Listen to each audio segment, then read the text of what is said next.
UFC 323 is right around the corner. It's fight week. It's finally among us. I'm not going to waste too much time because after last weekend of having no event, I can't wait to get into this one. So we're going straight into it. We have Muhammad Naimov versus Mairon Santos. I'm going to take Mairon Santos, you feel me? He's already had his humiliation ritual, which is amazing to do when you're this young, right? He got knocked down bad versus Marshall. He recovered. He still won the fight, you feel me? I think he's only like, 2 or 3 fights in? Having that much adversity that early is great for the rest of your career. He still has the confidence of winning the Ultimate Fighter. He's young, like I've already said. You know I love him young. No Diddy on that. But Mairon Santos, he genuinely has some pretty solid potential. You feel me? He's shown some toughness. He has some good boxing, some good calf kicks. He has some decent length for the division as well. Brazilian, you feel me? That always adds, that always helps, you know? I'm taking Mairon Santos because I know Muhammad Naimov, he's more of a dynamic striker with his little taekwondo or whatnot, but I think Santos is going to have more volume because he usually uses punches instead of just, all that extra shit. And I think he just got the it factor, bro. I'm taking Mairon Santos, bro. You really can't go wrong with either pick, though, if you're betting. Second fight of the night, we got Antonio Trocoli versus Mansour Abdul-Malik. Mansour Abdul-Malik all the way, bro. This is literally the biggest lock of the card. Money line Abdul-Malik all day. The whole house on Malik, bro. Antonio Trocoli is the worst fighter on the roster. The best thing he has going for him in his UFC career is that his wife is literally the champion right now, Mackenzie Dern. And when Zhang Weili comes back, he's not even going to have that going for himself. But another thing about Antonio Trocoli, he's just an extremely insecure man. He has literally gotten charged with misdemeanor battery for assaulting Mackenzie's ex-husband, bro. Like, that is some real feminine, jealous shit, man. I'm not going to lie to you. That is some real insecure shit. Like, why are you doing that? You're a 6'5" with an 80-inch reach. You're too big to be doing shit like that, my boy. What are you doing, bro?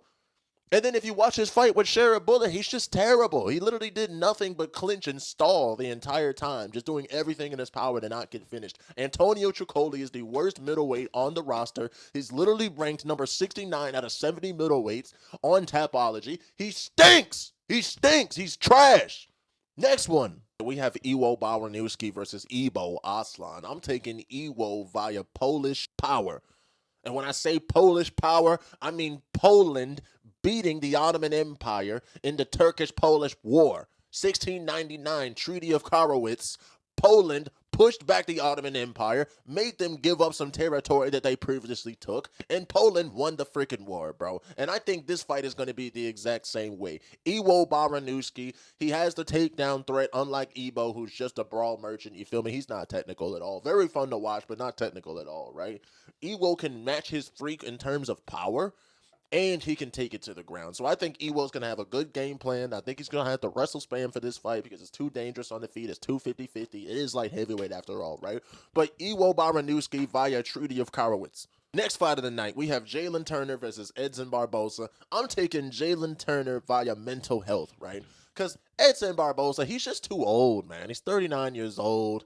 He is one of the greatest strikers we've ever seen. I'm not going to say one of the greatest, but he's definitely one of the best strikers we've ever seen in the UFC, right? But he's really reliant on just explosive power. You feel me? Explosive power, I'm not going to say he's reliant on it, technique as well. But it's a massive part of his game. You feel me? And at this age, he's a little bit slower, hits a little less hard. I think Jaylen Turner's got it in the bag. He's the longer fighter. Jaylen is also explosive. Jaylen also has crazy finish ability. He literally has a 100% finish rate, right? And after that long layoff and retirement he took, I think he's going to be mentally recovered for this fight. This is a great fight for him. There's no pressure on him. He's not on the main card or anything like that. He's on the early prelims. So I think Jaylen Turner, he's still good. You feel me? I think he's going to do amazing versus Edson Barboza. I got Jaylen Turner via ground and pound, round 3. Now, if my twin fumbles yet another bag after this long recovery, I might just have to stop believing in him, honestly. Last fight of the early prelims, we have Marvin Vettori versus Brunno Ferreira. I'm taking Marvin Vettori because Brunno Ferreira is too overly reliant on getting a finish. He's going to fade as the rounds get later and later. Marvin Vettori does not fade, and Marvin Vettori has an autistic level chin, you feel me? He has a fire giant from Elden Ring type of HP bar, bro. And if Brunno Ferreira doesn't get a finish, I don't know if he can grind out a decision. Marvin Vettori can, I know that much, and I know for a fact he's not going to get finished. So if y'all want another lock, I would lock over 2.5 for this fight, for sure. That's definitely a lock, you feel me? Definitely a lock if you're a prop better. Now, money line, this is not a lock at all. Please be very careful about that, right? But yeah, man, Marvin Vettori with his superior experience, even with a losing skid aside, he's not getting finished, and if Bruno Ferreira can't get a finish, I don't see him winning a decision. So yeah, Marvin Vettori by unanimous decision. First fight of the prelims, we have Nazim Sadykhov versus Farès Ziam.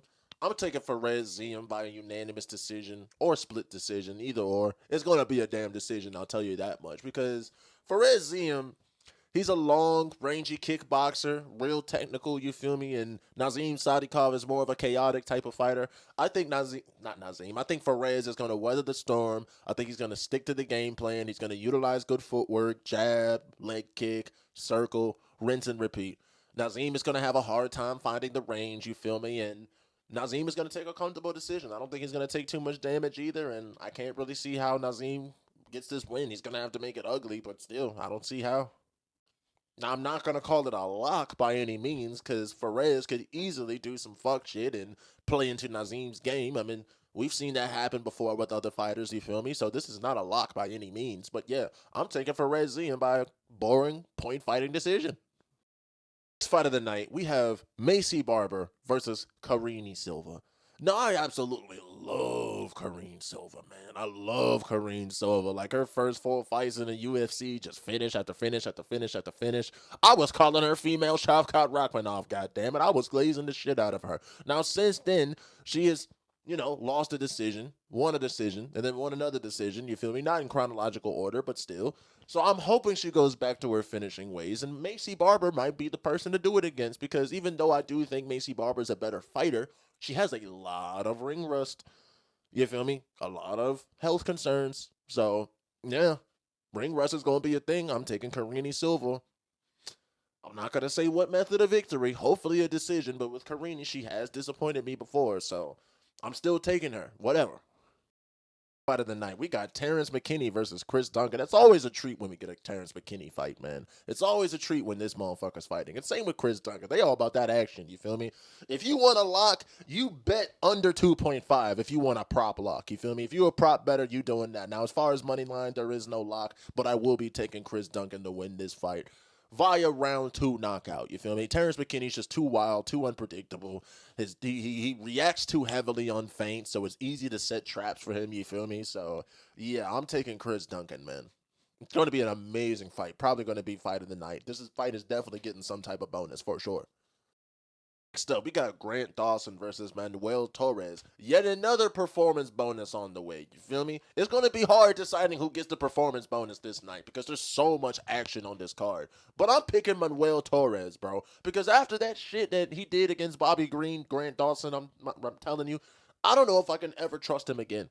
And it's not like Grant Dawson is a bad fighter. I actually think he's a better fighter than Manuel Torres, but I think Manuel just has too much dog in him. He is the epitome of a Mexican marauder. He embodies that stereotype better than damn near anybody I've ever seen. He is all about that action, you feel me? Y'all remember them enemies in Bloodborne, the Chalice Dungeon madmen, them tall, skinny motherfuckers with the double pickaxes, and they just sprint at you at 1,000,000 miles per hour, a whole different gear faster than every other enemy in the game. Like, it was insane. Like, they had Sekiro Shadows Die Twice level of speed in a Bloodborne game, a game that's already fast-paced, you feel me? That's how Manuel Torres fights. Like, I remember at UFC Noche, Manuel Torres was fighting Ignacio Bahamondes. Manuel, his striking defense isn't that great, right? He has his chin in the air, and he does this little blitz thing where he's just lunges forward, throwing 3-4 different hooks, you feel me?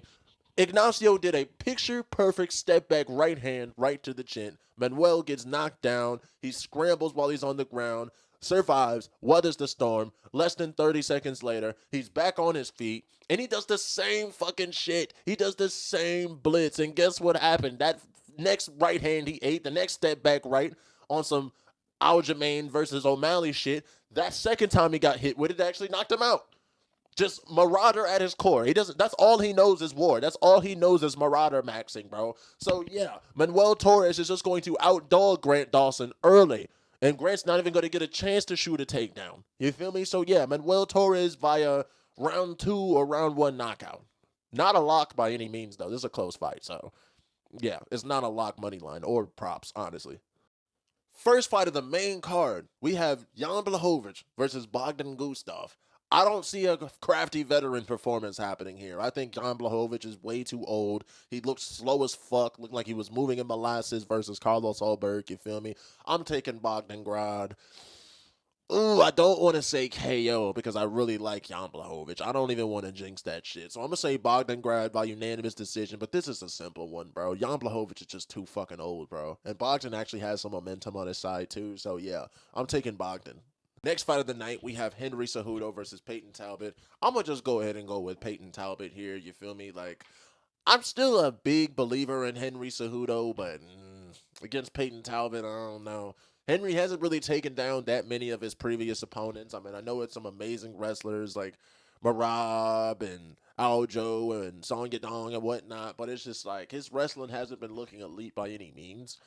And he's always been more of an opportunistic wrestler anyway. So versus Peyton Talbot, a guy who's going to throw a lot of leg kicks, something that Cejudo has had a hard time defending in the past, I just don't see how Talbot will lose this fight. It's not like Cejudo's going to slime him out with the hands or anything. Cejudo's going to be more so on the back foot the entire time in his little karate stance or whatnot. And because he's so old, he's only going to be slower than he used to be. You feel me? So I'm taking Peyton Talbot. I think it's a pretty safe pick. I wouldn't say it's a lock because Cejudo might do some crafty veteran shit. You feel me? So I'm taking Peyton Talbot, though. Like, I think this is going to be Peyton Talbot's breakout fight that finally gets him in the rankings, which is what it's designed to be anyway. So, yeah, Peyton Talbot all the way. Next fight of the night, we have Alexandre Pantoja versus Joshua Van.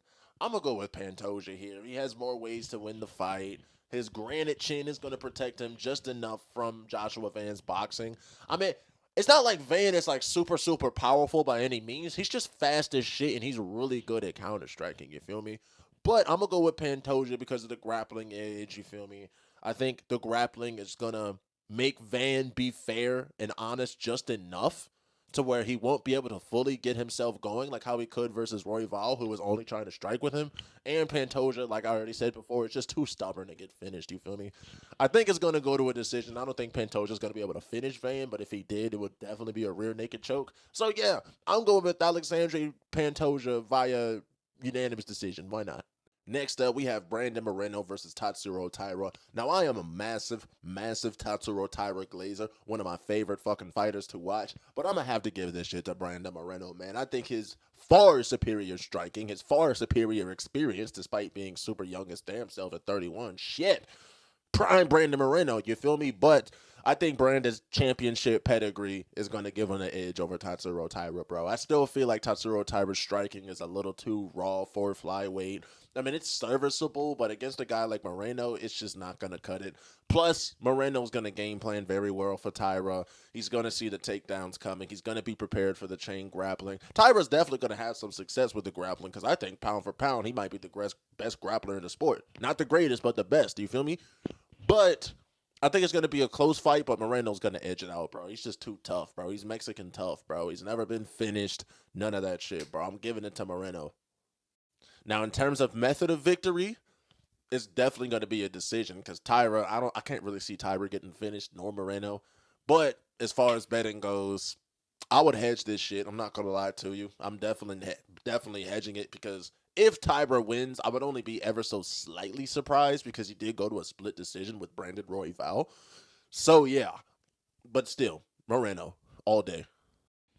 Next fight of the night, we have Alexandre Pantoja versus Joshua Van, co-main event for the flyweight belt. I cannot fucking wait for this fight. But I'm going to have to go with Pantoja, man. Pantoja is seriously building a serious case for flyweight GOAT. And I think with 2 or 3 more wins, he's going to be right there, bro. He's going to be right there, and he's really chasing that shit. He doesn't want a super fight in the upper weight class or anything like that. He wants to be flyweight fucking GOAT, and nothing's going to stop him. He's not getting any younger, and this is his only chance, you feel me? Pantoja's going to mix in the grappling more so than any of Joshua Van's previous opponents.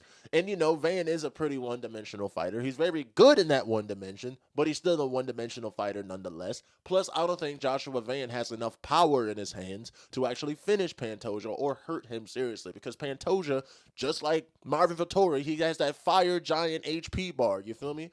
He has that fire giant HP bar. He's the cannibal for a fucking reason, you know? So I think Pantoja's going to mix in takedowns to keep Joshua Van just that much more honest, and it's going to give Van a hard time letting his hands go like he usually does. Like against Royval, he was letting his hands go because Royval was zero takedown threat. Even against Charles Johns, when Van lost to Charles Johns was doing a good job of mixing the takedowns and keeping Van honest. He also has really good head movement, and Charles Johns is way longer than Van, so yeah, Johns displayed and exposed the game plan to beat Joshua already, and I think Pantoja is going to take some elements from that. I think Pantoja is going to keep Van on the back foot as well. I don't think Pantoja is going to give too much respect to Van. I mean, he never really does that to anybody, you feel me? So, yeah, man, I'm taking Alexandre Pantoja. I don't know if he gets a finish, but if he would, I would say 4th round rear naked choke, but I'm more so leaning towards a unanimous decision for Pantoja. Pantoja's definitely going to take some damage, though, for sure. And for the main event, honestly, I'm not going to lie. Pantoja versus Van is my personal main event. I feel like that's the real main event, you feel me? Because a lot is at stake for that one. I mean, for this one, Merab versus Petr Yan, not really as much as at stake. Merab is already cemented as the bantamweight GOAT, and he's already destroyed Petr Yan in the past fight. So I literally have no rhyme or reason to think that this time is going to be any different. Maybe Merab is genuinely burnt out, and he's not as much of a machine as he thought he was, which is crazy, because he has been insanely active this year. So other than that, and other than maybe a Hail Mary knee while Merab is shooting a takedown from Petr Yan, I don't really see how Petr Yan can win this fight. This is the second biggest lock of the card, if I'm being honest with you. Moneyline Merab is the second biggest lock of the card. So yeah, I honestly wish I had more analysis for y'all, but I really cannot see a way in which Petr Yan wins this fight. Petr Yan hasn't gotten any better since they last fought. I mean, he's on a bit of a win streak now, but I can't genuinely see any real improvements that would make any difference versus Merab. Merab has gotten better since they last fought. I don't think Petr Yan has. So, yeah, Merab by whatever the fuck he wants, to be frank. But yeah, man, those are my predictions for UFC 323. The last card I made predictions for, I went 10 for 14, I think. The Bogdangrad pick fucked me up for sure or whatnot. But yeah, man, I'm real confident in the picks for this card, man. I think I'm going to show a lot of improvements for the picks as far as the accuracy goes. And I think we're going to make some money on this card as well. So yeah, I'm going to make a recap video after Saturday. Y'all going to be on the lookout for that shit as well. But yeah, I can't wait for this one, fellas. But I'm going to talk to y'all later, man. Appreciate y'all for the support. The start to this YouTube channel has been fucking amazing. I love y'all to death. Y'all the reason I keep going. Make sure y'all like, comment, subscribe. And yeah, let's go for that.